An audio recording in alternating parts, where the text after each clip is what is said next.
All right, we are live. We are live, and yes, I know that we're a little bit behind schedule compared to the time we normally go live on Sundays, but we are here and grateful to be here. Come on in and share.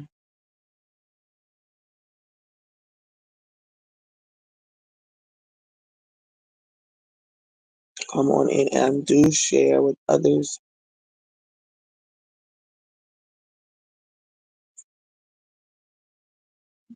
Having technical difficulties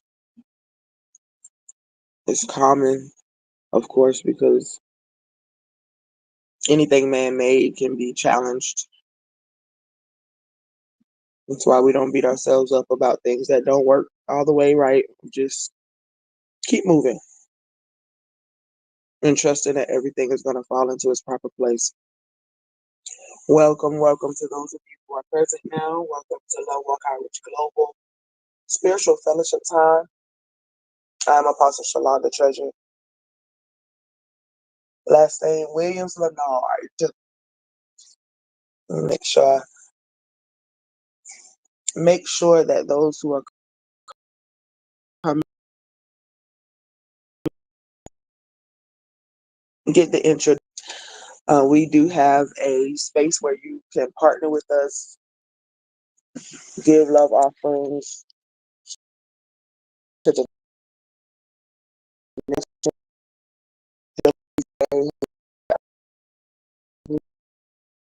You'll be able to do a lot of things right now. You can go on there and download a 7-day devotional entitled Love Abandoned, The Greatest Temptation. In this devotional, of course, we're discussing the fact that the greatest commandment is to love according to the path that we follow. If you have not yet decided whether you want to follow that path or not, then definitely be here just to listen and take it in. Decide if you want to take the meat, leave the bones, and what is meat to you, and what are bones. You got to decide that for yourself. But we understand through the mind of Christ that love is the greatest. So if love is the greatest commandment, then to not love or to hold on to things and to not live in unity and peace must be the greatest temptation. And so in that devotional, you go into a little bit of the details, spending 7 days, just really reflecting on where your heart is on the matter and seeing how it can help you to go from one thought to a renewed mind on the conversation. And so you can take advantage of that there. Also, um, when you become a supporter on this site, then you are going to be included in our third Thursday call, which is a call of prophecy and coaching and teaching, a time of expanded consciousness, expanding your mind to something deeper than what you may be used to. Some of those things we may discuss during this time, but during the role as possible, so that everyone can take part. But if you become a partner with us, then we have that special call on the third Thursday. It's just to kind of be a little bit more in depth about something. If you have any questions that you may want to have discussed or asked when it comes to this love walk, when it comes to the idea of Christ consciousness, let this mind be Christ. The title of Christ came to him upon his awakening, upon his growth and expansion, unbeknownst to most, and to not try to mess up your theology too much. But Jesus was not born the Christ. The Christ consciousness comes. He was being baptized to go through the ritual or the symbolism of that culture. The culture did that to wash away everything. This brand character this is my son. He was in a time of temptation in the wilderness.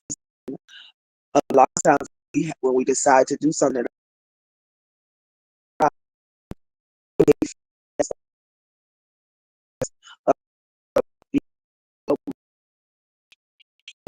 time testing, and it's really not testing for a negative effect.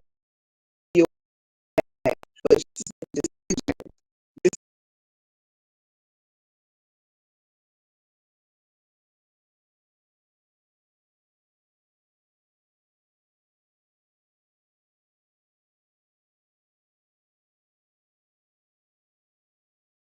focused that this is my goal. My goal is to attain the highest level of awakening there is. He began to say things throughout his time that would throw the people off, right? That would throw the people off. You know, I and the Father are one. This culture that was kind of offensive for you to put yourself on any level that seems to be divine.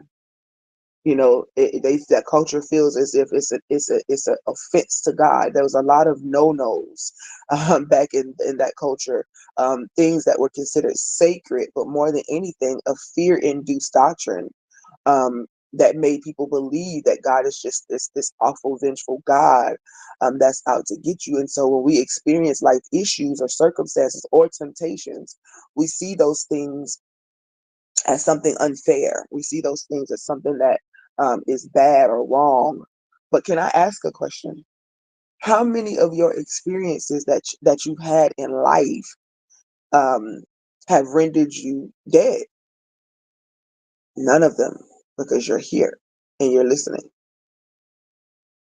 Even if you had a near-death experience or experience where you died and came back to life, you're here, right? Because there's something for you to gain. Your wilderness season is not to take you out and to kill you, but it is to show you what you stand for real.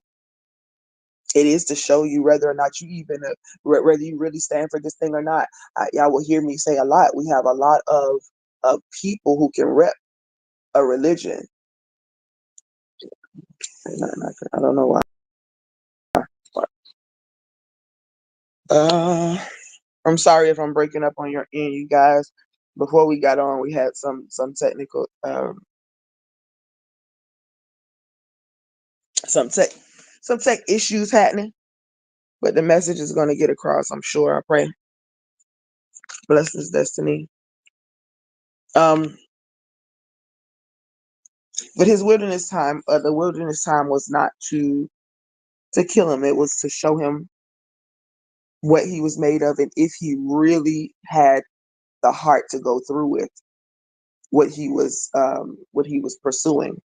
And so with the teachings, him sitting in the synagogues and, learning of the religious teachers and standing up and giving commentary to the religious teachers. Of course, the 18 years missing from the scriptures where he was, according to other studies, was actually studying in other cultures and other places. And so he was very learned of the religious teachings and things like that of the people. But when he got baptized, this was a new slate, and going into the wilderness was that proof. Okay, are you really here for that? If your adversary, your inner adversary, says this to you, what are you going to say to it? You're going through these motions in your life, and you feel oppressed and depressed and sad and all these things. Okay, well, your adversary is talking, but what do you choose?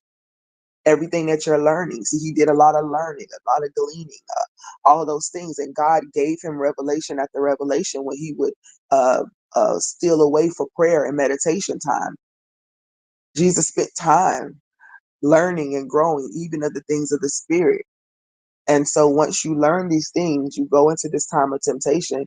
The thing is, what are you going to say? What have you gained for your life that you can give off to your enemy to say, you know what? Yeah, you tried it. You tried it, but no, I'm good. You tried it. I'm not gonna give in. You tried it. but I'm not going to give in. You tried it, but I'm not going to give in. Yep, that sound good. It sounds good for me to abandon everything that I've been taught because it sounds like a bunch of mumbo jumbo because that is just not what I want to do and it's just not. Okay, cool. In the wilderness we stay. You remember the time where they went when they were delivered from their mindset. Hey, Christian Bush. They were delivered through from their enslaved place. And I need y'all to go ahead and go with me and look within yourself at the grand scheme of things, right? This is biblical teachings, but these are all spiritual, solistic matters. They happen in the invisible realm. So I need you to go a little bit past your flesh with me today, because we're going to get into a conversation about forgiveness today. But I want you to look at this situation of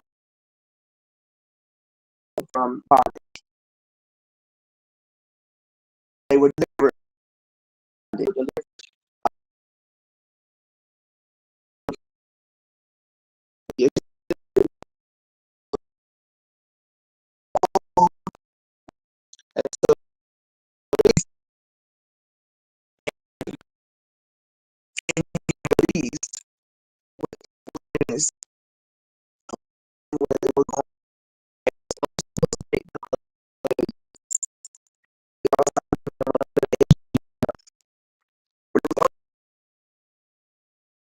days, 40 years. And this is what happens when you are in your wilderness and all of these different things are coming up and you're being tested and tried to see what are you going to say? What are you going to do? Well, in their wilderness time and the time they have, again, been delivered from slavery, they're not free. But how many of you know that freedom doesn't just happen with the physical without happening in the mental and the emotional and the spiritual? If it doesn't happen in all parts, then are you truly free? I'll let you sit with that for a minute. Somebody can be let out of prison, but if they are not freed in their heart, in their mind, in every part of their soul, if they're not freed, then their bondage and their slavery continues beyond the prison walls. It's the same thing with this religious thing and everything that we're enduring in this life. You can say yourself, I'm free from religion, or I'm doing relationship. I'm doing relationship with God, y'all. I'm doing relationship with God. And that's good to say, but is your soul in agreement? Are you really going to be free? And so this 11-day journey, right, to change their mindset from being a slave to being free. It took them 40 years. It took them 40 years instead of 11 days. How many of you can relate? Something could have took you a couple of months. You know, you decided you're going to do a program, you're going to get in there, you're going to work it, you're going to do all the steps, you're going to make sure you do all the homework, you're going to do all these things. Say you get in a certification or something and you got to go through these motions in order to get this certification. Imagine if that certification took you 40 years instead of 2 months. But it's kind of like what's happening with most of us in this hour. We are enslaved, we are in bondage still. Yep, the declaration has come that you are free and free indeed. That's the message of Christ Jesus. That's the message of Christ Joshua.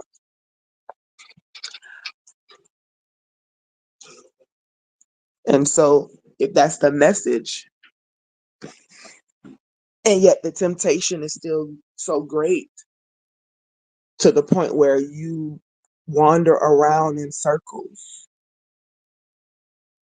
you see no results, and you have made a home in your bondage. You have made a home in the place that you were just supposed to pass through.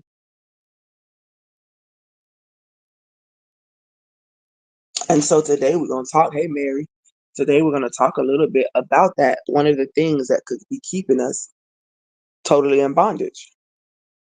What's your bondage? Let's just ask that question. Ask yourself the question if you got paper and pen, which you should at all times when you're trying to learn or grow or gain something. See, you'll know when a person is ready for change in their world because I mean they come ready.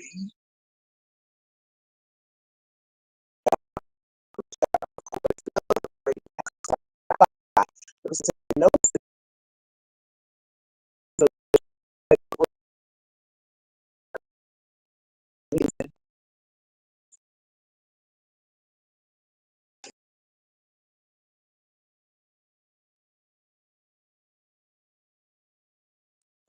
information. So I need you to take any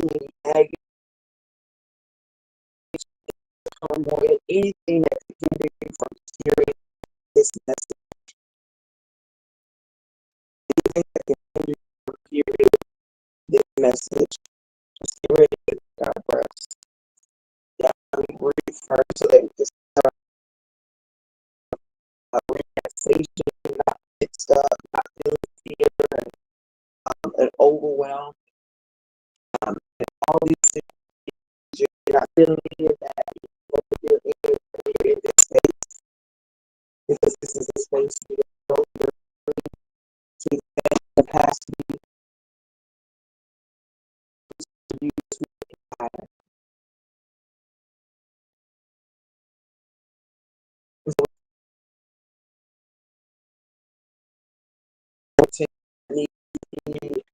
in a place of ease. If in this space you do not feel love, it's going to be anything because you're gonna know where somebody to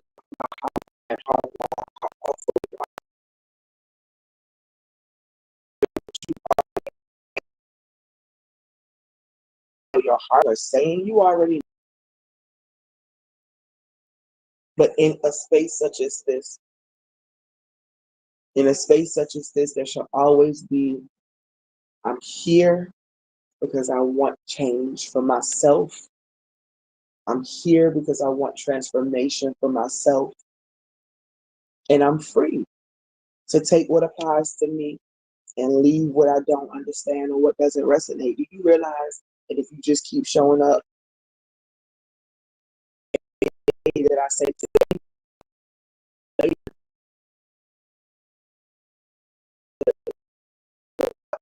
time we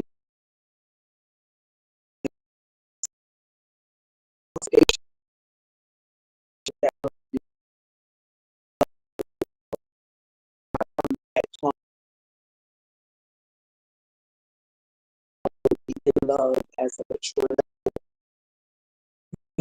do something stages this day of tearing down old pots of love. Yeah, um, you know, so please just think that you can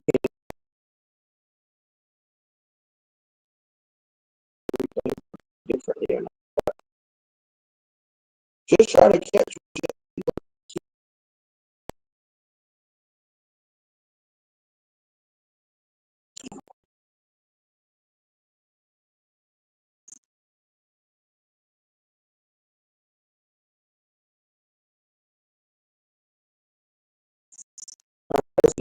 these steps.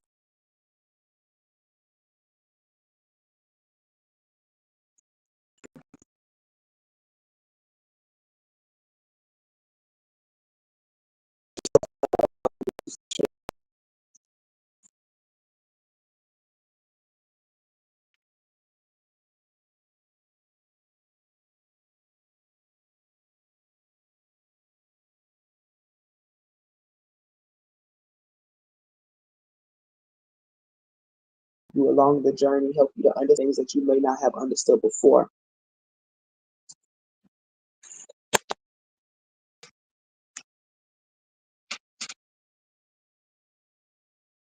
So what you're doing is you're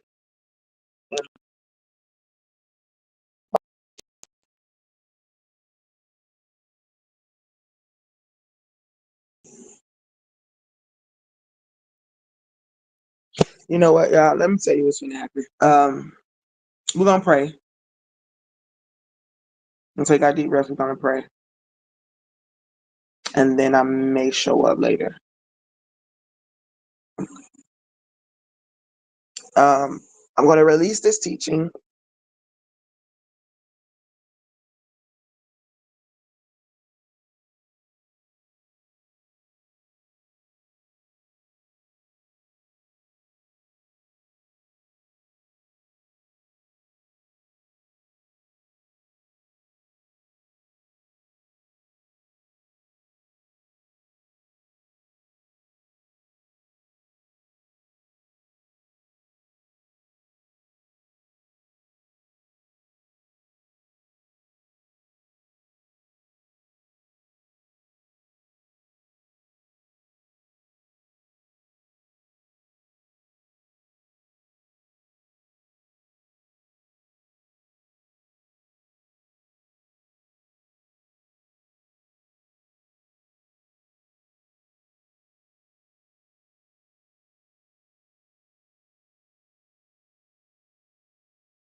I think I'm still alive. Am I still alive? Can y'all hear me?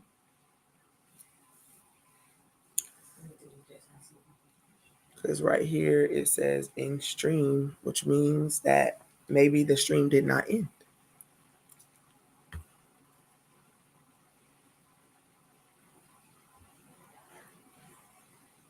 If the stream didn't end, y'all can hear me.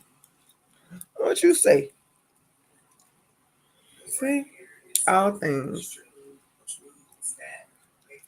Pace yourself. All right, we still here for it, y'all.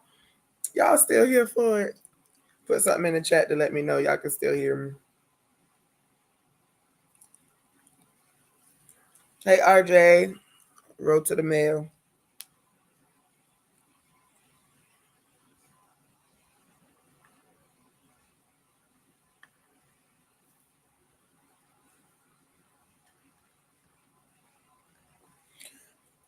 Yes, yes, yes, yes. Awesome, awesome, awesome, awesome. So even in that alone, y'all need to take a deep breath. Somebody need to take a deep breath because everybody got frantic. All of a sudden, it's not working. It's breaking up. What's happening? Nothing. We good. Get ready to breathe through it. I want everybody to pay attention though. For those of you who are listening and you started feeling your little anxiety start to rear up, find out why. Found out why.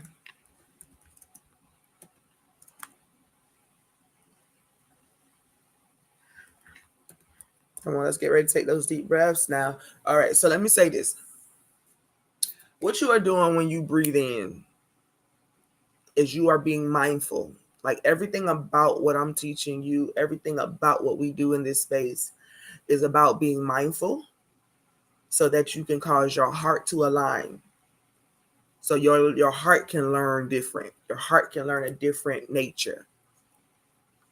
You're trying to get rid of everything that is toxic, everything that has you in a bunch, anything that causes you not to live by faith, but live by fear. You're ridding yourself of all of that stuff, but not just on a surface level. You're doing this from the inside out. So when you breathe in, you're breathing in the ability to think different. You're breathing in and you're thinking about the love of God and how unconditional it is, and how, man, that's a new concept because I haven't really been ushered into or taught this as much. People said it when I was growing up, that God is like, I love you unconditional. He'll chase down everything to get to you. See, we hear all these things, but do we understand them? Do we really understand them? Have we really embodied the truth of the matter that God does not have any qualms with you? God is too big and too major to be offended by your decisions. He gave us the wisdom. He gave us the free will. He gave us the capacity. He gave us the gifts, the talents, the abilities. He gave us the mind to think. He gave us the mind to imagine and to hope and all these different things. He gave it to us as an option, and you get to decide whether you want that narrative or whether you want a new one. You are breathing in all these realities that God's love is not contingent on my behavior. God doesn't love me less if I'm not perfect. Parents, we understand this. Well, most, because no matter what our children do, even if it's the worst of the worst, there's parents right now, you're trying to figure out, hey, if this happened with my kid, what I'm going to do? You going to drive the getaway car? You're going to drive the getaway car. You're going to pull up on the car and make sure they jump in, and you're going to take them. You're going to try to make sure you clean off their hands, and you do everything that exonerates them from this thing. And yet we don't understand the love of God and how unconditional it is, how he's anxious even. And I'm just using the word for lack of a better term, but even anxious to wash you clean. It just happens from the perspective of owning up to things that we have said and done and how it's affected other people, forgiving so that we can be forgiven and keeping it moving. But this unconditional love of God is really unconditional. There is nothing that God doesn't understand about you. So when you breathe in all of that. See, then all your shame and your guilt and, oh my God, how could God love me like this? I'm so unworthy. I'm so wretched. I'm so awful. I'm such a filthy rag. All those narratives that you've been taught and that you've been breathing for your whole life. In this space, you're getting rid of all of that negativity. God loves me unconditionally, but he also gave me the understanding that I need to know when something doesn't work for me. When pain starts happening in your body, do you or do you not go get it seen about? You do. The reason why you do is because you want the pain to stop. It's the same thing in the spirit. I want this pain to stop. It's a pain that I can't touch. And so I need whatever it takes to get rid of it. And that would have to do with something spiritual. So in this moment, you tapping into your spiritual place. You making your soul sit down. Sit down and get this lesson. Sit down and get this healing. Sit down and get this breath. When you make your soul sit down and really heal and really open up and really remove the toxins from the things that happen. See, nothing that happened to you in the past is happening to you now. It's not physically happening to you in this moment. So it got to be a memory. It has to be a spiritual thing. And so when you breathe in, that's your soul sitting down, receiving fresh air. I am loved without condition.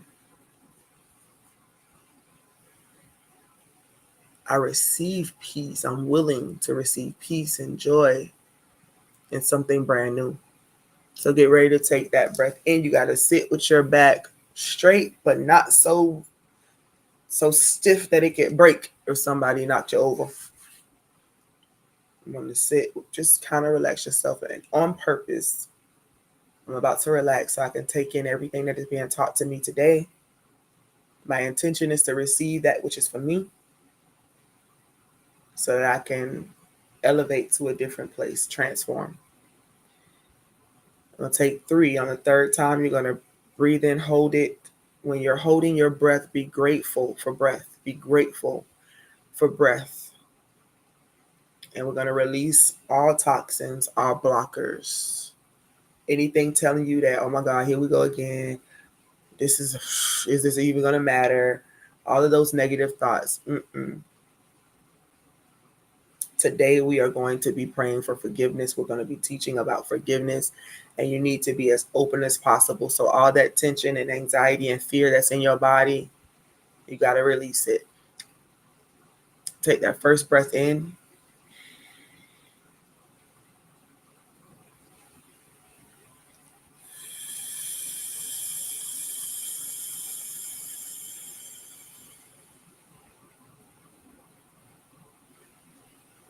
When you breathe out, when you're releasing all that stuff, it's like inflating a balloon. Just let it all out. Leave nothing. Take that second breath in. You're breathing in love. You're breathing in light. You're breathing in the Spirit of God that is everywhere at once. You are safe in this space.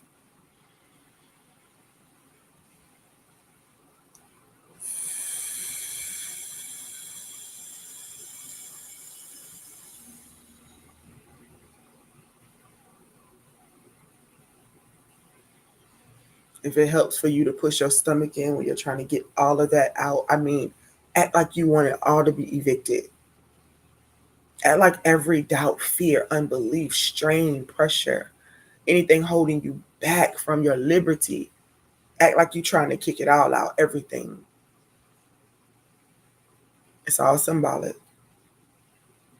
When you take this third breath in, don't forget to hold it.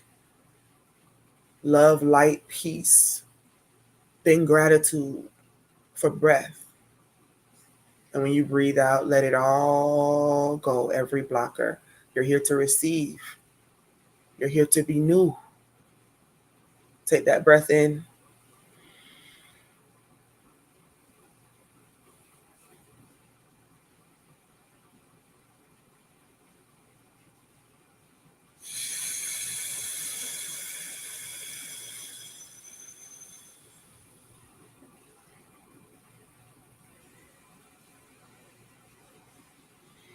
Yes, yes, and yes. Now relax yourself. Relax your mind, relax your heart. Can I tell you that if you're in this space and you feel as if something is wrong, then you should probably be in another space. Why are you here? Why are you present? Do you want change or do you want life to remain the same? And you got to make that decision before we go into this conversation, because this is one of the key elements to your liberation. It's the reason why it's even in the model prayer that Jesus taught. There's a few things, a few components in that model prayer. Gratitude is one of them. Give us this day our daily bread. Just asking. Asking is a part of it. And he didn't beg for it. He just asked, knowing that it will be provided. And forgive us our trespasses as we forgive those who have also trespassed against us. So we're going to deal with forgiveness today. Again, this is one of the key components to being liberated. One of the key components to being liberated.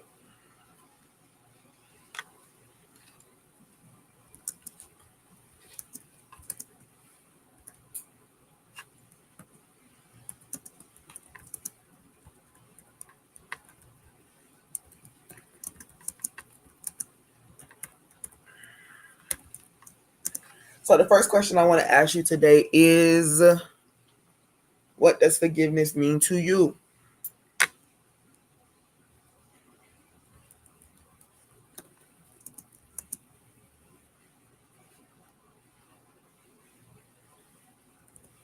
What does forgiveness mean to you?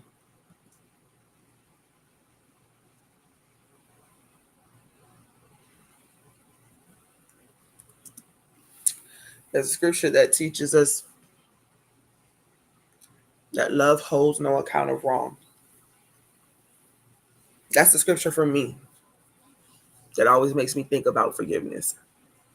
Because I would hear it all the time where people would say, well, I'm going to forgive, but I ain't going to forget. I'd be like, oh, okay, then. So, never really understood that fact, because I still felt that the anger, the tension, and the resentment behind those words. Basically, people saying that, I'm gonna let it go. I'm gonna let it go. I'm gonna let it go, but I'm gonna make sure that I keep this in my mind, in my record,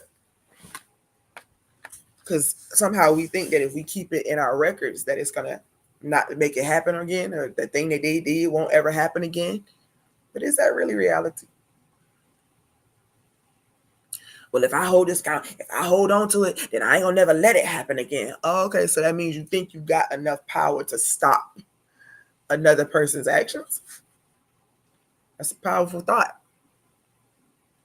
But if you can control somebody else's actions, then that would mean that you're the manipulator of their actions.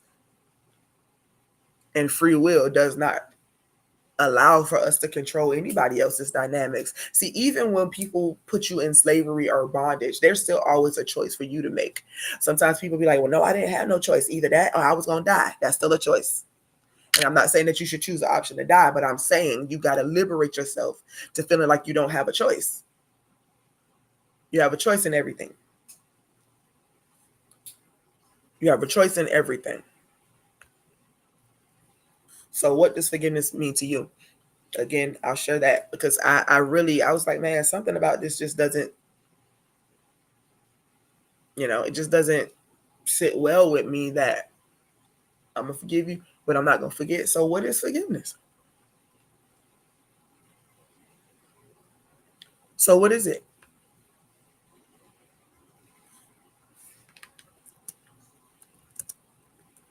If you need to take a breath, take one.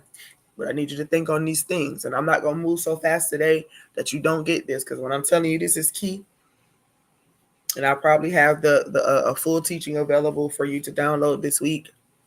Don't hold me to it. I'm just letting you know I'm a flow, but it's my intention to do the whole teaching so that you can have access to it. So I need you to think.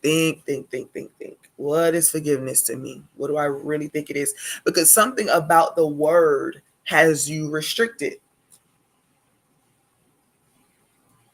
Something about the word itself. Kind of like when women hear the word submit. That's a tension word right there. You say what? You say what? You say what? You say submit. Submit to who? Submit to who? All of a sudden, everything in you start rearing up. You get emotional about that thing. Sometimes we get that same feeling when it comes to the word forgiveness. It's like we feel like somehow we're giving people a free pass to sin against us. But we're not giving anybody a free pass to do anything, but God did from the very beginning, free will. But not just free will for them to do you dirt, but free will for you to choose not to allow it to impact your life anymore. It's free will for all. And that's the thing that kind of bothers us a little bit. It's kind of like, but why? Why is it free will for all? Why do they have the right to do this? Why do they have the right to do that? Again, we project it from the inside out as if we not included. Why do you have the right? Why are you free?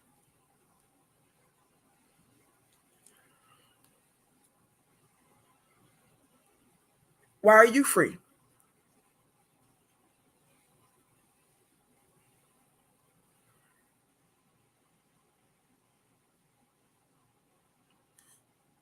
The definition.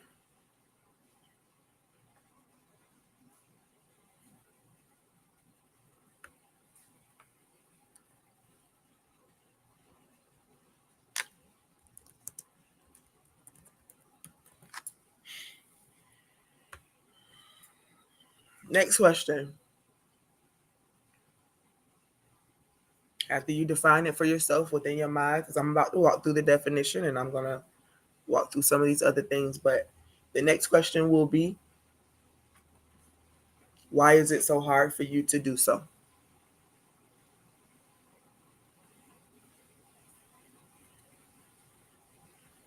Why is it so hard for you to forgive? After defining it for yourself, though, so you have to go based on your definition. Based on your definition, why is this hard to do?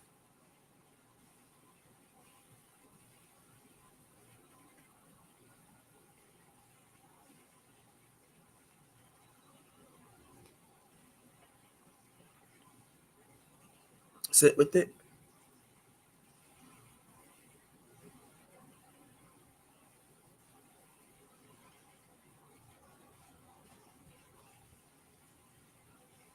Now, I want to say, truth be told, it's not a far-fetched idea that you won't forget the offense. I go based off of the scripture again that, love holds no account of wrong. It doesn't mean that I'm going to forget the incident itself. That would kind of be hard to do unless you had some type of amnesia or your brain stopped working all of a sudden, And sometimes I think we wish that could happen. We could compartmentalize some things, how you have these little different rooms in your head. Put all these jokers in this one room right here. Amnesia hit this space right here. That would be nice, wouldn't it? It would be so nice. You can put it all in there and be like, vanish. Abracadabra.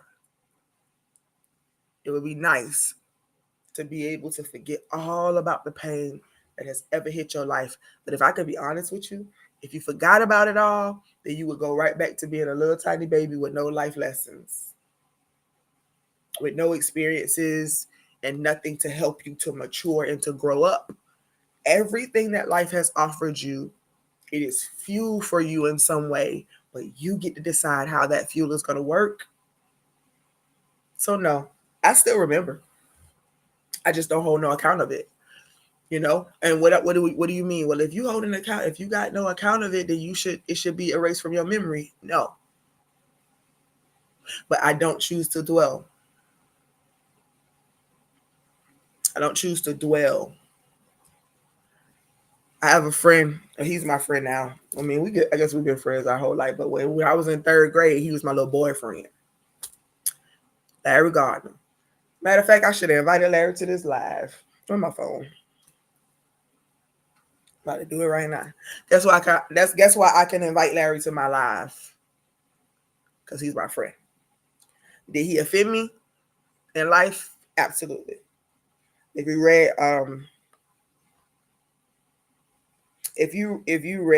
No, I'm Not Okay, then you already know about Larry. You already know about the bullying. You already know about, I think I call him LG in the scripture. But we dated about, Monty is 11. Right before I think I had her. And for a little while after that. So, Apostle, how you go from him offending you to y'all dating to him being your homie? How do you do that? You forgive. Sounds simple. Girl, you trying to make it seem like it's that simple? It is if you choose. It is if you choose. I'm sitting there. Y'all think I'm joking. I'm sitting it right. I'm right now. Right now. Right now. Hold on. Hold up. Give me a second. Give me a second. Larry Gardner. Share. We are live. Name. You see the name? Excuse me. I got a congregation today, y'all. You see the name? You see the name? It see the name. It say Larry Gardner. So we just invited Larry Gardner to the live. That's my homie. It's my friend. Now, when we were in third grade, my little boyfriend, Larry was bad as heck. I said hell. I could have said hell. Hell, HE double hockey sticks. He was bad as hell. And when I mean it, I mean it. I mean, like, Larry was always in trouble. He was always the person, the class clown, always the person that, he could say stuff, do stuff, thought it was hilarious. The whole class would be going along with it. And every little girl in our class in that third grade wanted Larry to be their boyfriend. For what reason, I do not know, not in the grand scheme of things, because he was just mischievous as hell. And I think maybe that's what it is that we were wanting. We wanted to avoid all things bad because they told us that everything was bad. But everything that was bad, we were surely attracted to it because it was just busy. Larry stayed suspended more than a little bit. So this one particular time, his friend, his cousin, but we were all cool. Again, little girlfriend supposedly. But whoever bought him enough candy to school that day probably got a little slot too. But his cousin, we were in class, we were having an activity in class, and he thought it was okay for him to come by and feel my butt that day, feel my booty. Whatever little bit of booty I had at the time. He thought it was all good to touch it. And I, who was very timid for the most part, kind of laid back, chill, I would have just let it go at one point. I would have been like, stop playing so much. But this particular day, I felt some boldness in me rise up. I guess I had been listening to the chatter of the other people like, if somebody do this to me, I'm going to do this to them. If somebody do this, I'm going to do that. I ain't going to let nobody bully me. I ain't going to let nobody do that. So, you start hearing the hype enough. You know what I mean? You grow a little bit of courage. And so I decided I was going to slap the fire out of him that day. You feel my butt? I'm going to slap the fire out of him. And that's what I did. Walked past. The first time I walked past, I rubbed his little face like I was being. How we know this stuff in third grade? I do not know. But I walked past him and just rubbed my hand down the side of his face like I was being all intimate and welcoming his little advances or whatever. I was 8, y'all. That's funny. But then I walked past him a second time, and the second time it sounded off in the classroom. Everybody looked back to see what was going on. And he is furious. He's so mad at me for slapping him. Now, mind you, he offended me first. He touched my butt. That was a total violation of my private space. But yet, when he got the consequences for doing such, he was mad at me. So mad, because Larry was suspended this day. Another one of the suspension moments. He was so angry that he left the school, went to Larry's house to go get him so they could jump me. I'm a whole girl. But he was offended, though he offended me first. They come back to the school. My auntie's picking me up. Me and my cousins, we trying to get in the car. They roll up. They don't care that my auntie out there. They don't care who out there. They decide that they're going to fight me. And they did. They fought me. I remember one moment, obviously I'm fighting back. Obviously, I'm not just going to let it happen. My aunt told my cousins to get in the car. She wouldn't let them help me. She watched me get jumped for a minute before she got out to help. And I remember being hit in the stomach. And when I went down to hold my belly, I remember this blunt force to my face, to my eyes. And nothing after that made no sense. And as a matter of fact, that it wasn't until that point that my auntie actually got out the car to come help me. That's a whole nother conversation for a whole nother day. But when I stood up and when she finally came to get me, I couldn't see. I couldn't even open my eyes. And when I got to the house, my auntie dropped me off at the house and got out the car. My bonus dad, Mr. T, was in the house. Mom was in the house. And when I came in the house, she was trying to explain what happened. And when I could finally open my eyes were bloodshot red. Bloodshot red. Both eyes bloodshot red. So we had to go to the doctor. Go to the doctor, what they say, oh, the blood vessels in her eyes are busted. So I had busted blood vessels in my eyes because my so-called boyfriend at the time listened to his cousin who filled my butt, who violated me first. I responded to that violation, and then I got more things to happen to me. And just taking that scenario alone, I had every right to be pissed. I had every right to be angry. I had every right to hate them. Every right. My bonus that he at the house, he ready to go find him some little kids. Everybody already knew him as the man. Ooh, Mr. T, your daddy. He was a caretaker of the fairground, so he had a tractor in his yard, big old yard, and a big old sign that says, "Do not enter." Real dark skinned man with jerry curls, ain't play no games. So the neighborhood was already scared of Mr. T. So now Mr. T is on a rampage and he ready to go find him some little kids and do some stuff. And of course, my mom, who taught me what love was like, no, that's not necessary. It ain't gonna change nothing. It ain't gonna help. It's not gonna change anything to go and get these kids. Is that gonna change the fact that her blood vessels are busted? Is it gonna change anything to hold this in your heart? My mother, speaking of her, was stabbed 7 times by a man because he didn't want her to break up with him. And that very person, that woman, was the same person that made me speak to this man some months later while we were in a restaurant about to eat. Because me hating him, her hating him, wasn't going to change the fact that she was stabbed. I remember the details.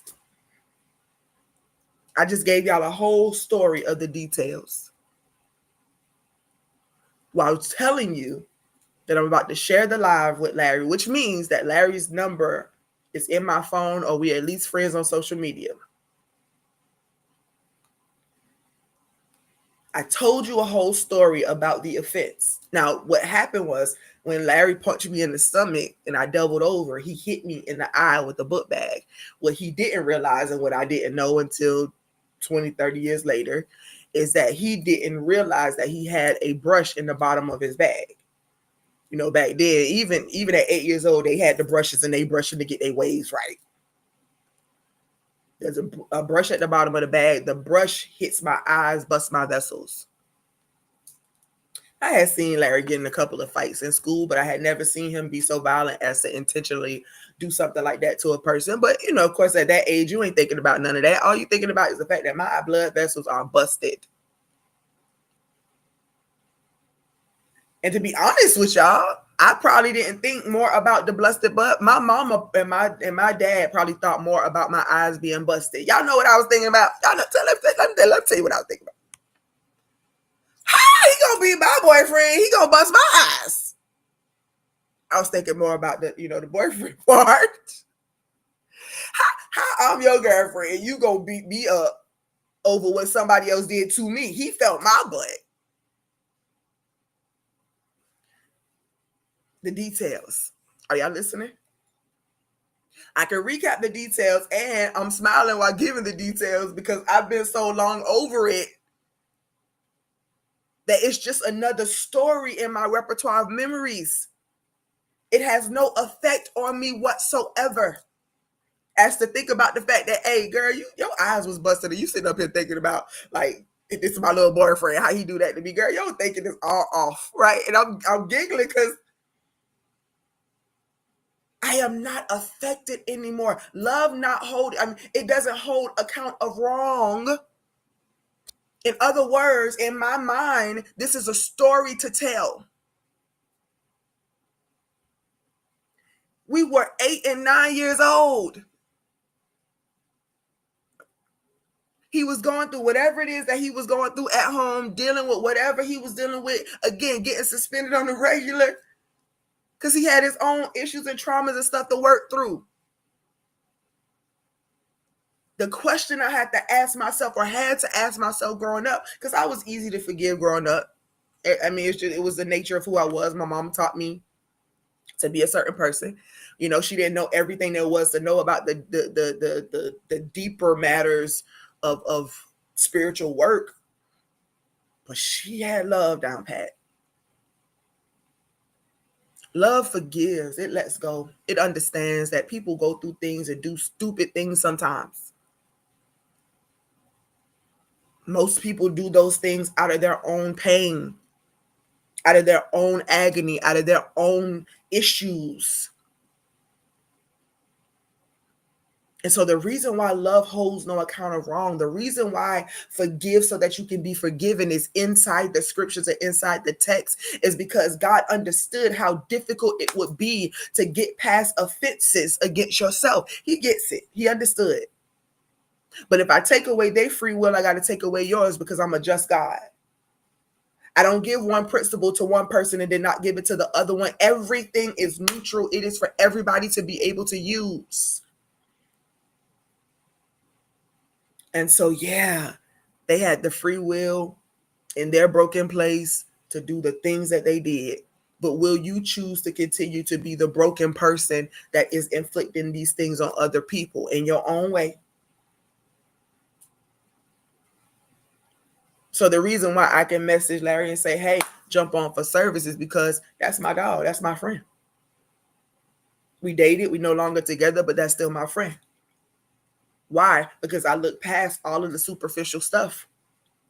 Right now, today, he's still one of the main people who will send people my phone number, call me and ask me if I could pray for somebody, say, you know what, Treasure, can you talk to this person? Because I feel like she really needs you. One of the main people who shares my ministry with the world. And I believe in part that's because I've been consistent in forgiveness and in love since he's known me at 8 years old.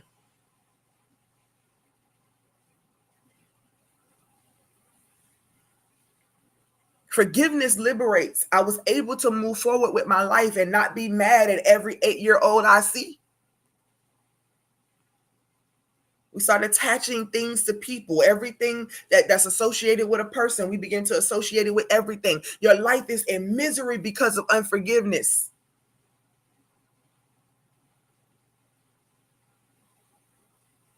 I had to choose, and I could have very well held on to it. Again, can you imagine me being at this age in my mid-40s, looking at every 8-year-old boy that walked past with an issue?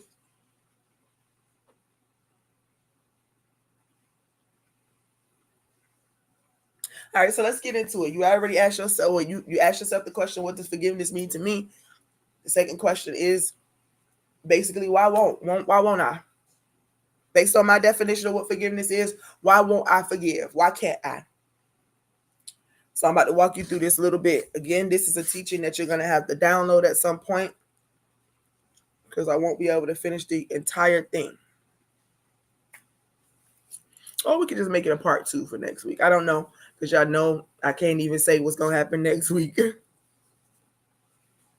Or tomorrow during prayer time because we're still in our 100 days of prayer and flow. So we'll decide. Nevertheless, forgiveness is a deeply personal and transformative journey. It involves letting go of the resentment and anger towards someone who has wronged you. It is a conscious decision to release negative emotions and thoughts, allowing space for healing and peace to grow within.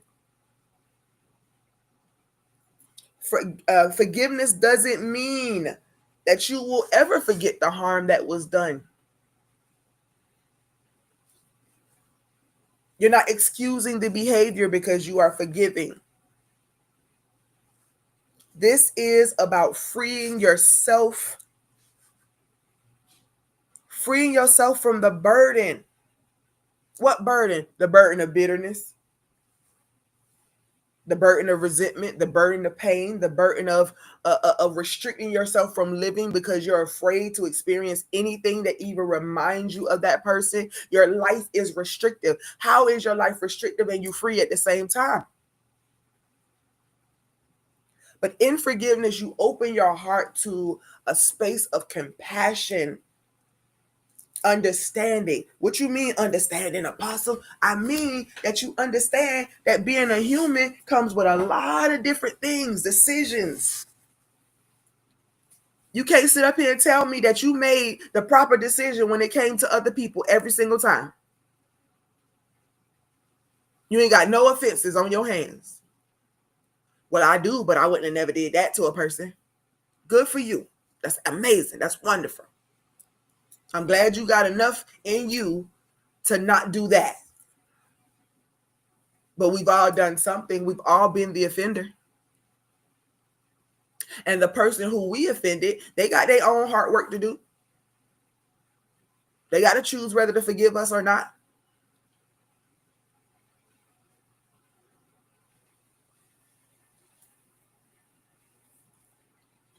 Michael Beckwith says that all forgiveness is self-forgiveness.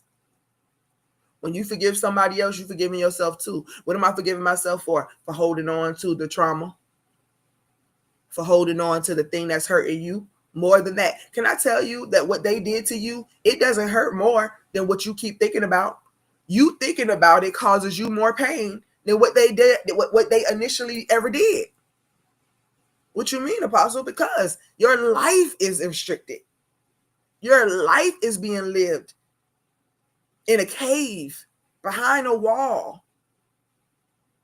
You think you are self-preserving. You think that you are protecting yourself from somebody else being able to do the same. I don't care how many walls you put up around your life. You're going to need somebody else at some point to serve you in some way, to offer you their strength in some way. You got to deal with people. That's why it's important to understand within yourself that, hey, human beings go through processes and layers. Just going through a hormonal change can put you in a place of mood swing. Somebody walk up on you at the wrong time, and you might just look at them with daggers that cut their whole existence because you don't want to be bothered at the moment.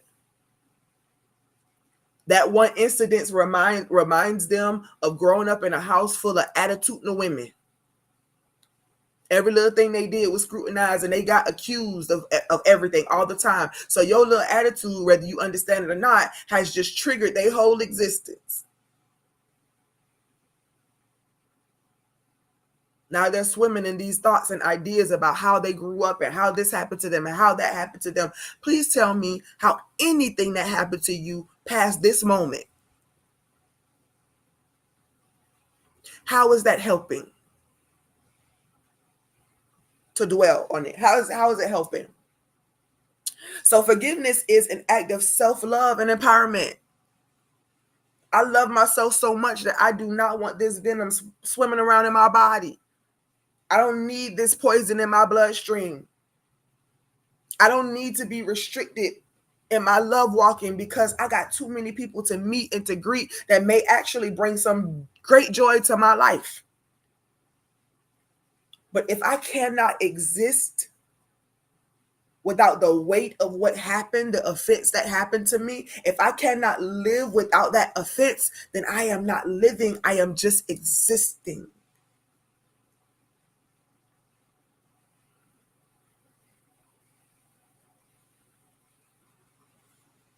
Forgiveness is a process, but a worthy one. It's a worthy process. If for no other reason, let the idea of forgiveness be fuel. See, when I forgive, I'm releasing all this tension in my chest and my heart and my emotions. Now, I know you tired of being beat down. I know you tired of feeling like, man, how could that have ever have happened? How could they have ever done it? You can spin them questions a million times over and may never get an adequate answer. Because in your heart, it just should have never been done in the first place. So you don't really want no answer to why they did it. You don't really want no answer to what they were really thinking. Because if you did, you'll go sit with somebody, a psychologist or somebody that can break down their whole DNA, their whole everything to you. Well, the reason why they did this is because. If you wanted to know, but you don't really want to know, you just want to rid yourself of the pain that came along with the incident.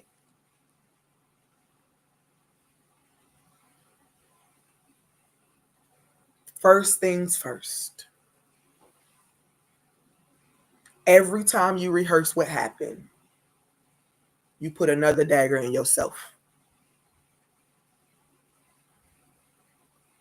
Every time you rehearse what happened, every time you choose to hold on to the offense, every time you choose to wake up and say, you know what, I'm protecting myself against the world, it's just me against the world, baby. Every time. It's like being in an abusive relationship. Call it domestic violence, baby, because you're beating up on yourself. Your main home, your main residence is being abused every day, and you're the one that's doing it while still blaming them for their ignorance at the time.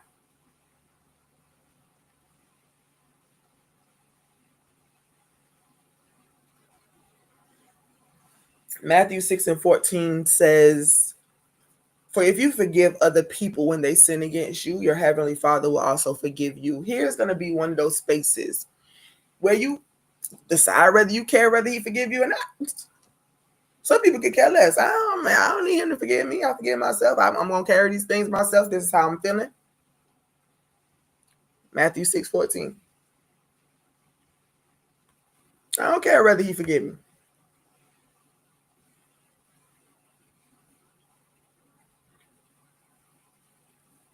Hey, baby L.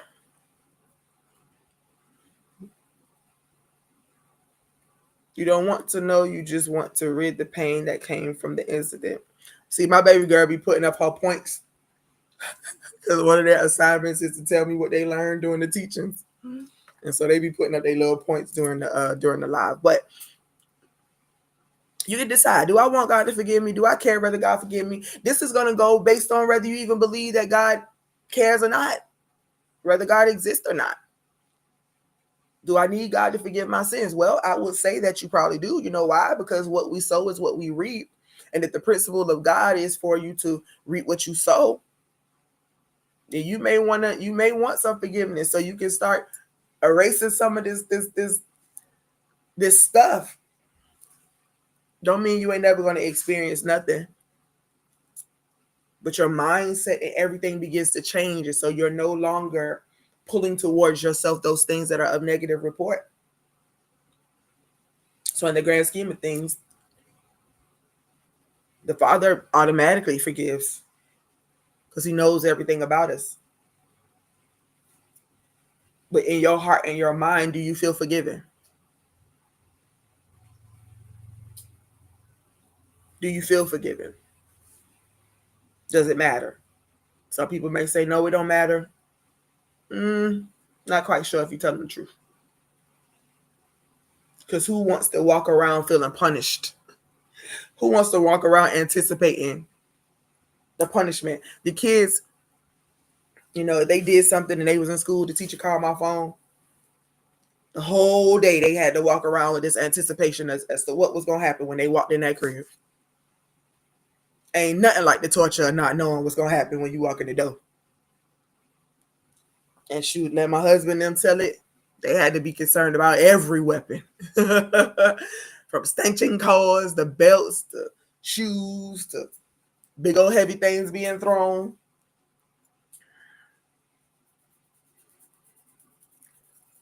But with forgiveness, we're not walking around anticipating punishment. Forgiveness allows you to release the heavy emotional burdens that weigh you down. When we forgive, we free ourselves from the shackles and anger and resentment, paving the way for emotional liberation. How many want to feel liberated in your emotions? How many of you want to walk around and just have a big smile on your face? My son RJ, Ramel on here, he has a bounce back in him, right? Because he loves people. Don't mean he don't get frustrated with them. Don't mean that he don't sometimes really want to rip some heads off. Probably so, I'm sure. Because he a good guy. And when you're a nice person, people take advantage of being a nice person because they, people be so miserable within themselves that nice people just hurt their nerves. It was like that for me. Being bullied made me not want to see a chipper person. So my husband and my sister-in-law back in the day, they got attitude and other things from me because their happiness was like, But their liberation, RJ's liberation, Marco's liberation, their liberation to still be happy even when people are doing things, saying things, and acting out. That's emotional liberation. And that indeed equals to what? Soulistic liberation. Your soul is what you think with and choose with and feel with. It's your invisible personal self.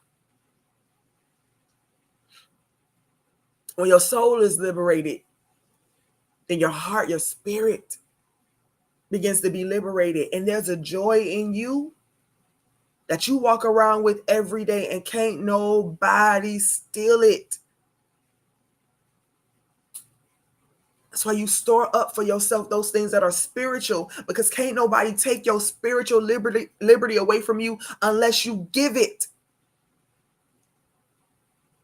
So when you choose to forgive, you're choosing to release the emotional burden. You want emotional liberation.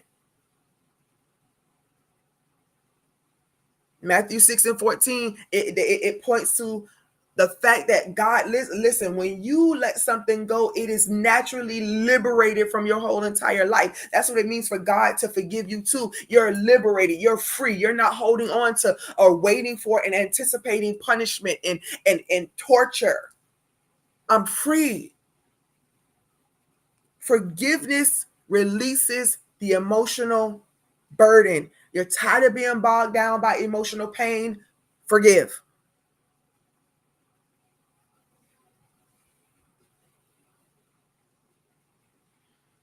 Forgiveness heals relationships. And this is probably one of the biggest dilemmas for people, because you're like, well, I'm going to forgive them, but I don't really want to have nothing to do with them because I don't want that thing to ever happen to me again. Well, that's a part of your journey, because at some point you need to have faith enough to believe that the same way God can help you to heal, he can help them to heal also. The incident won't happen again because they're coming out of their pit. They're coming out of their shame. They're coming out of their guilt. They're coming out of their addictions. They're coming out of their place of negativity.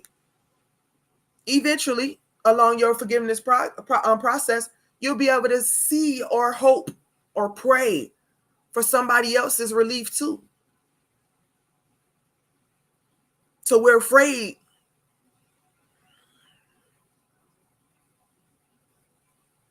Colossians 3:13. Bear with each other and forgive one another if any of you have a grievance against someone else. Bear with one another. We are here to bear the burdens of one another. That fulfills the law of Christ. So if you are pursuing the mind of Christ, if you are pursuing the example that Jesus gave, then you know that forgiveness is a marker in that, because I give to others what I want to receive freely. When you've offended somebody and you go to them, especially if it's somebody you love and you go to them, you like, man, my bad. I'm sorry for what I did to you. Please forgive me. You want that forgiveness to come freely.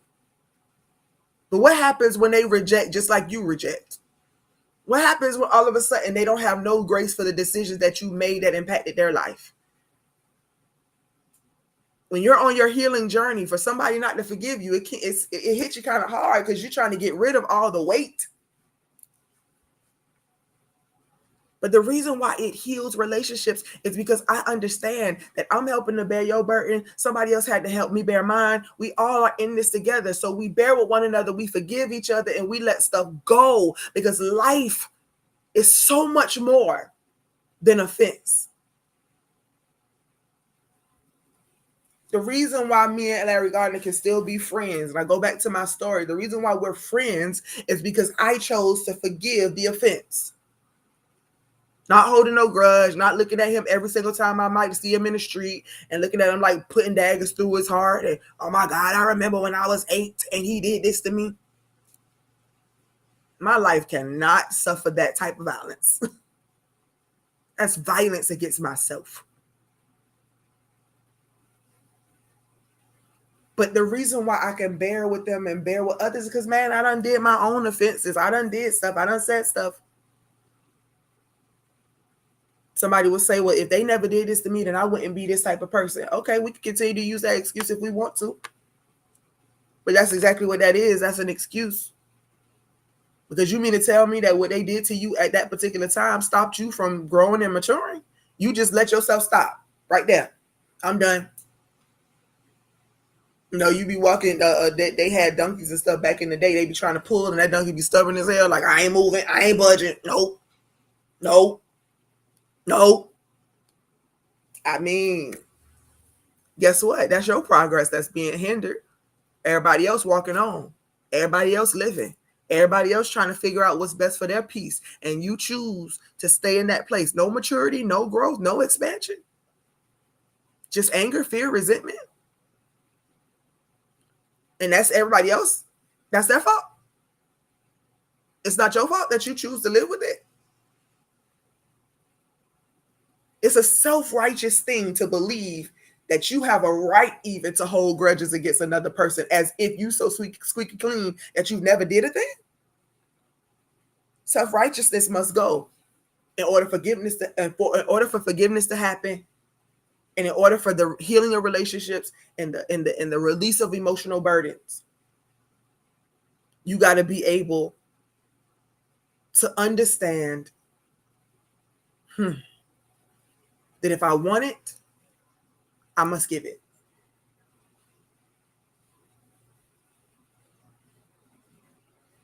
If you're married, if you have kids, you understand what forgiveness is.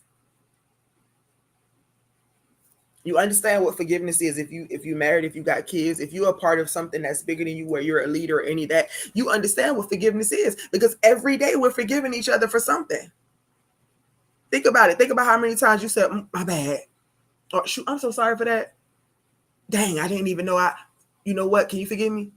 We've done it plenty of times over, which means that we know that we're flawed creatures too, in the eyes of somebody. So it's okay for you to receive the forgiveness, but not okay for you to give it. It's time to rethink. Take a deep breath.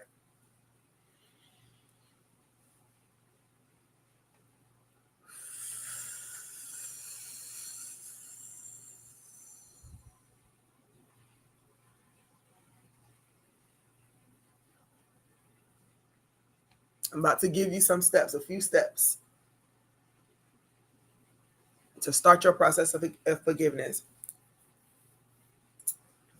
This is going to be a choice that you must make. So I'm going to have you take another 2 breaths. On that third one, you know what to do. But this is for the youngest to the oldest. For the children listening to me, you may be offended by somebody who said something about you at school. But I want you to go back and think about how many times you have had thoughts and negative thoughts and feelings about other people.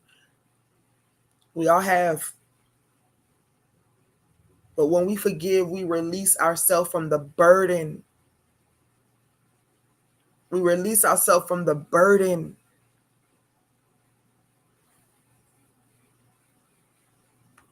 You can live free. You can live free. But you got to choose.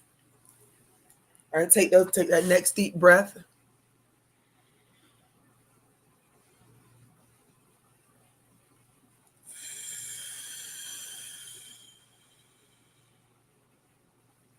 When you breathe out, you should feel your body. You should feel your body begin to relax. You can feel the anxiety leave you when you breathe. When you release, you can feel it if you allow it. On this third deep breath again, take in the love of God. Hold it so that you're reminded that that breath is a gift.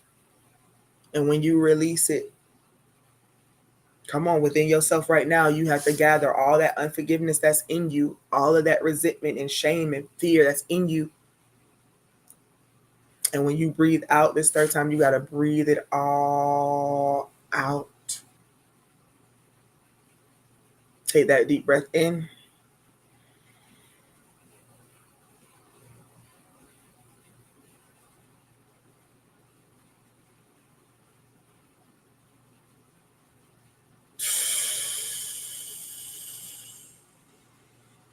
What a relief to know that there's still breath in my body. I'm so grateful. It's just another opportunity for me to get closer and closer to my liberty, my wholeness, where life is an adventure of exploration and joy. And yes, we are still going to endure some offenses, That's because we're dealing with people who are not us, don't have the same perceptions as us. And that's okay, because we're going to be that for somebody else at some point. But if we can understand each other a little bit better, then this pain, this global pain, can begin to dissipate and everything will begin to heal. The first thing, and I need you to take this in, this is where I give you these 3 things, and I'm going to pray and we're going to be out. Go ahead and get your seed together, your offering together. You are to sow in the space and time that you are receiving. This is something to help maximize the multiplication of that seed. If you missed last week where we were sowing the bountiful seed, which means that you do the absolute best that you can, it goes beyond what may be comfortable, but you're ushering yourself into something that is deeper and greater, and what's multiplying inside of you is going to be so extensive over this month, over the next quarter and beyond, that it won't even compare. What you sow will not even be compared to what you're going to gain. And so do that bountiful seed tonight. Get that ready for yourself. I'm going to pray over that. Here's 3 things. I'm going to give you 3 things to start this forgiveness process. Number 1 is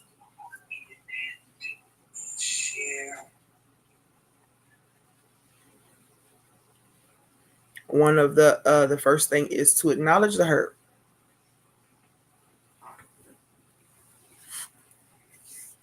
Acknowledge it. Nobody's telling you to pretend like it never happened. I told you I could share the story in detail. I know what happened. I was there for it. But what I can't say is the reason why. The reason why they chose. I mean, I could say we was 8. I could say they had trauma at home. I could say he was mad or embarrassed. But none of those things are going to be the full explanation for them. I can't speak for anybody else. But I can acknowledge that it hurt me what they did. It was physical pain that went along with it. And for a while, it was emotional pain. Because how could he do this to me if he liked me so much? How could they do that to me if I was supposed to be this to them? How could they say that to me if I'm supposed? Those are the things that we mutter over. That's the spirit. That's the soulistic pain, the emotional pain. So acknowledging the pain or the hurt you have experienced, it's important. In order for you to work through it, in order for you to forgive it, you must know that it happened. So nobody's saying pretend like it didn't hurt at the time. Acknowledge that it hurt when it happened. And yes, for some of you, it's been hurting you since it happened because you keep bringing it up. You keep muttering over it. So it's causing you extensive pain because you continue to. So acknowledge all that hurt. Accept what you feel without judgment. Don't judge yourself because you felt pain from it. I mean, what they did was jacked up. Pain came from it. So acknowledging it, not judging yourself for feeling what you feel, it bothered you. Yes, it did. It's almost like saying it hurt me, but I no longer want to live with the pain. So what do? I forgive so that I'm free from the pain. But in order for that to happen, you must acknowledge it first.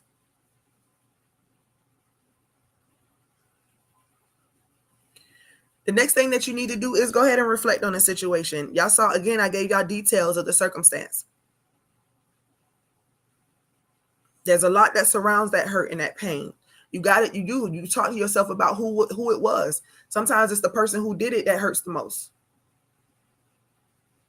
The act itself, if you replace that act with a whole nother thought process, you probably will be able to get over the act. But the person who did it, oh man, that probably stings even more. But while you are reflecting on the situation, what do? You consider the perspective of everybody involved.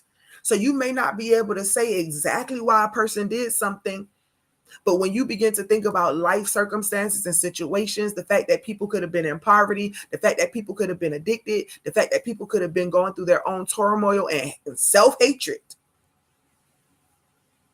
it's a possibility. It's a possibility that they was on something so heavy that they have no idea what they was on. It's a possibility. So we reflect on the situation. We try to look at things through other human perspectives because we are human. When something happened to us or when we did something, we had a perspective.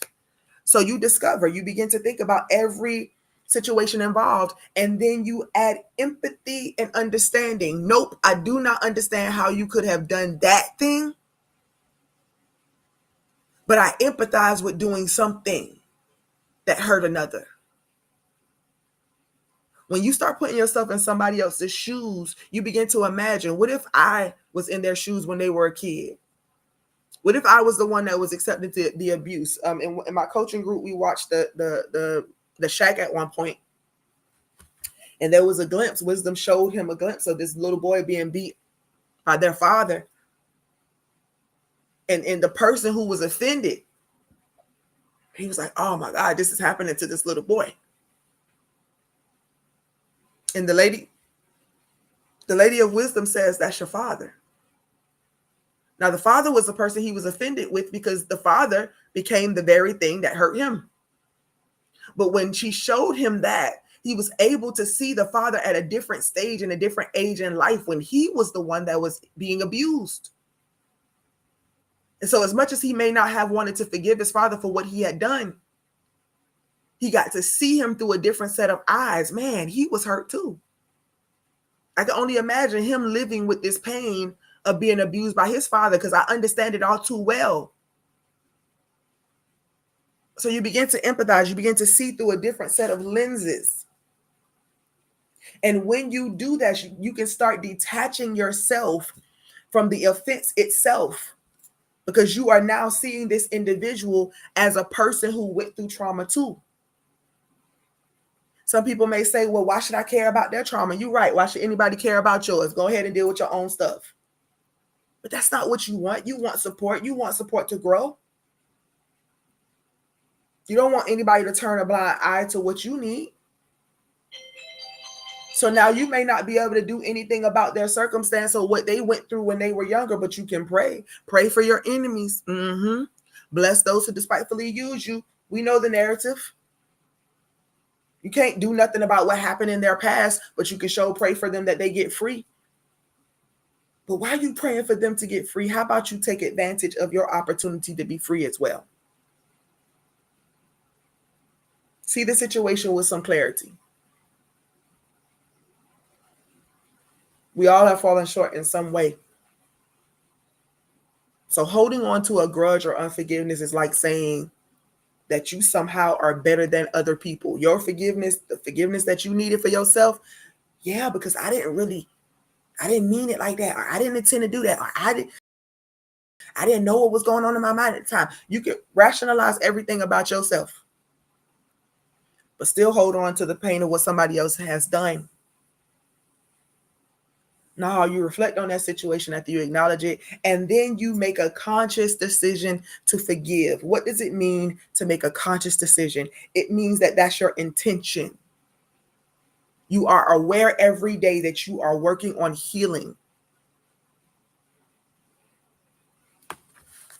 This is an act of self-love. I want to be free. And therefore, I will do what it takes to be free.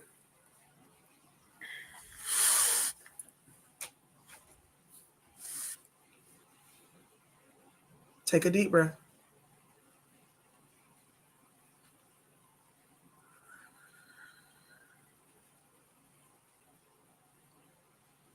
Oh, great I am. We thank you right now in this very moment that your presence is ever real. We acknowledge it. There's no moment that you are absent, but there are the moments where we do not recognize or acknowledge the fact that you are ever present. In this moment, we acknowledge that you are ever present, never in absence. What we need right now, oh God, is from the inside out to begin to search our hearts for any unforgiveness that is left. And we ask that you give us the insight, open up the eyes of our understanding. We are no longer holding up this blocker, dismissing your messages, but we allow it to penetrate the heart today. Creating us a clean heart, renew a right spirit within us even now, that we're able to acknowledge, that we're able to reflect and get clarity, and that we have the strength and courage to make the conscious decision to forgive. I pray that you would ease this process, that you will send insight and understanding and things that will allow for total forgiveness. They did it. They did it. You did it. We did it. But a world walking around holding grudges is what we see in our everyday existence. Black people holding a grudge about slavery time, and I'm not saying it wasn't vicious, just hear me. But if we continue to mutter over what happened during slavery time, then our minds are still in that bondage and we are not free. Jews holding grudges from their slavery. Every culture in this world has an offense against them. Every person who has been offended at some point. So the people who offended you, they're just people trying to work through this life thing. Take a deep breath.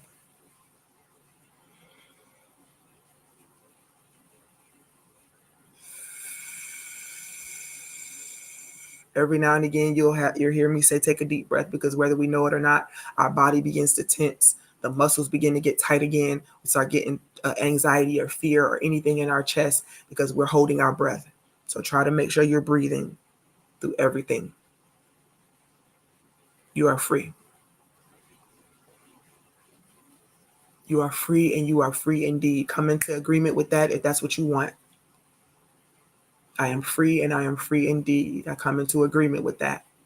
I know that it's a process. I know that it's a journey, but I'm committed to it because I want to experience this liberty, not just in word, shikataya, but in my everyday existence. I want to be free, free to love, free to laugh, free to dance, free, free, free, free to think for myself and not have my entire mind be consumed with thoughts of hatred and resentment and venom.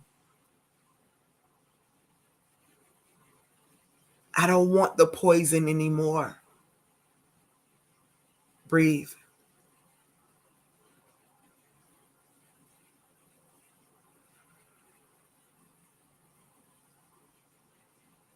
A part of the ways, and I'm going to give you this for free, even if we do another exercise later, but a part of what you can do to begin to forgive is to sit and look at this person in your mind's eye. Begin to see them as a fragile individual who's been through life traumas. Begin to find your empathy. Begin to understand what it feels like for you to go through your own trauma that you're trying to heal. Is it easy? No. Do you accept everything that's given to you to heal? No. See them as a human. See them as fragile. See them as one that went through trauma. See them as weak. And I'm not saying use the weakness to exploit. I'm saying see them in a weak place, because we can relate. We can relate to being in a weakened condition. We can relate to being offended. We can relate to being hurt. We can relate to that. See them from that perspective in this moment. See that little child in them that experienced all those things. When we watch movies or we see shows and we see kids going through things, or we see adults being hurt, sometimes we just want to give them a big behind embrace, because you can remember and understand, dang, I remember being violated like that. I remember being hurt like that.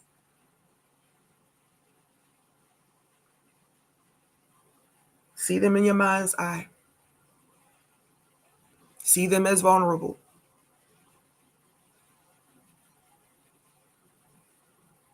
Feel that empathy.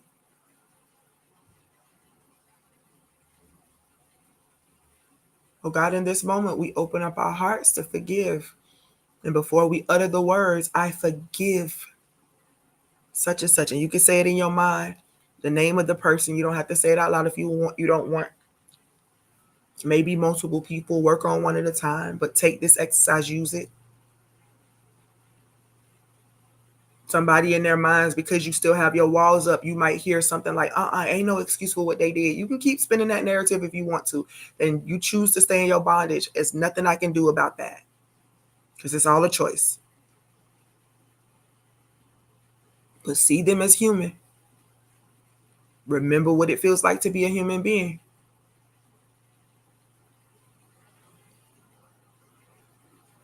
Now, within yourself right now, take that deep breath. And when you breathe out, you're breathing out that unforgiveness. Father, I forgive whatever the name is.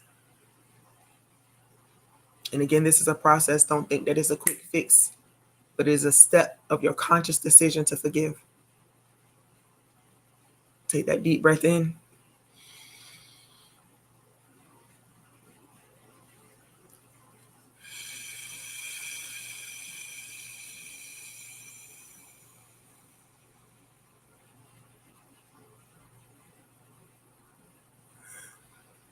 If your breath feels restricted, if your body feels tension, breathe it out again.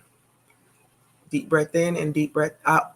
Deep breath in and then release it as many times as you need to for your body to relax again. You are in control. The only thing that can happen to you in this moment is what you allow. Release the tension, release the anxiety, release the fear. Release that thought that I got to hold them hostage. You're not holding them hostage with your unforgiveness. You're holding yourself hostage with your unforgiveness. Breathe it out.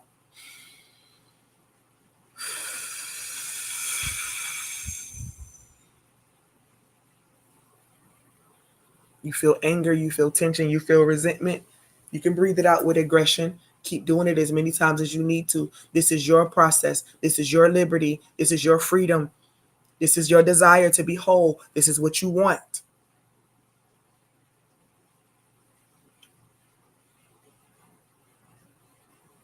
I forgive. I forgive. I forgive. I forgive. I forgive. I forgive. I forgive. My heart desires not to hold any account of wrong. I can remember a story, but I will not be held by the impact of the emotional side of that. From this day forward, I'll be able to tell the story as a spectator, as one who is just observing, because I am no longer going to be affected. I am free. I'm going to take this last deep breath, and when you breathe out, you're breathing out, you're releasing it all, and you repeat to yourself over and over, I am free, for I have forgiven. Deep breath in.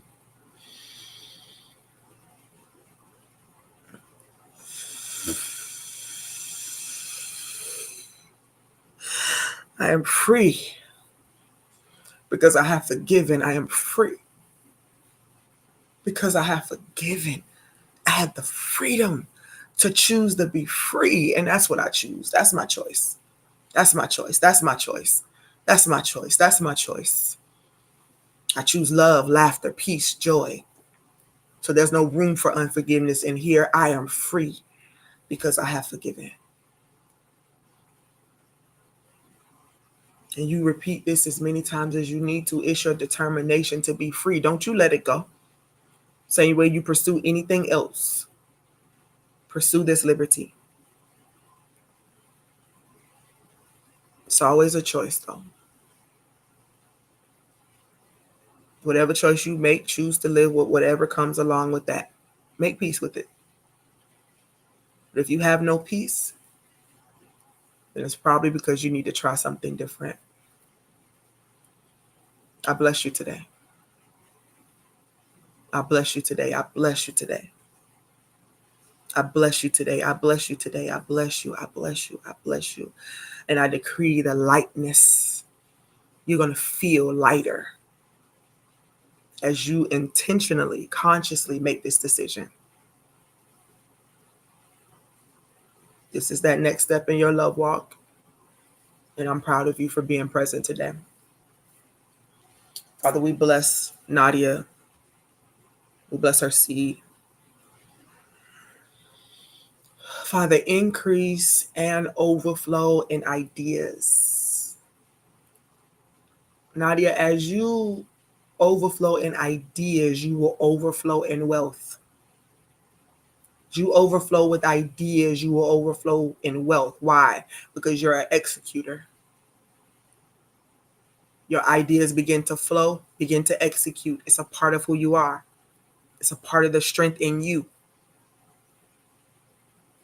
When you open up yourself, when you allow yourself to be free, you're going to find that everything begins to flow.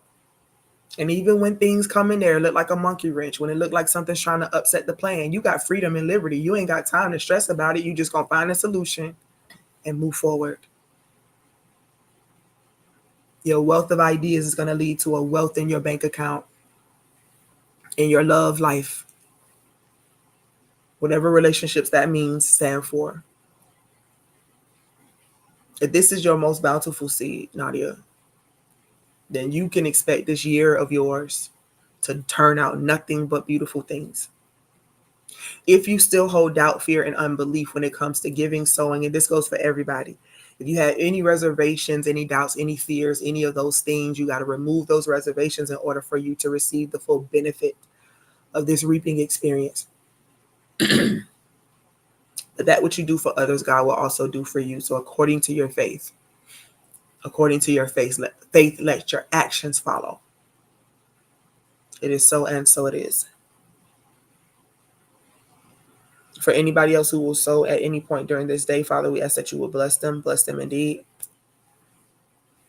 We ask that you would give them the insight and the increase for those who do not have to give. God, grant them that. Give seed to the sower. We thank you for it now. We honor you for it now. In the name and the nature of the Christ, the mind that we follow and pursue, we give you glory. It is so, and so it is. Amen and hallelujah. Go in peace today.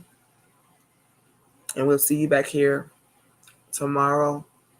If you're not subscribed already, if you're here for the first time and you're not subscribed to the YouTube channel, you're not subscribed on Facebook, please do so that you get the notifications when we are live. Be blessed.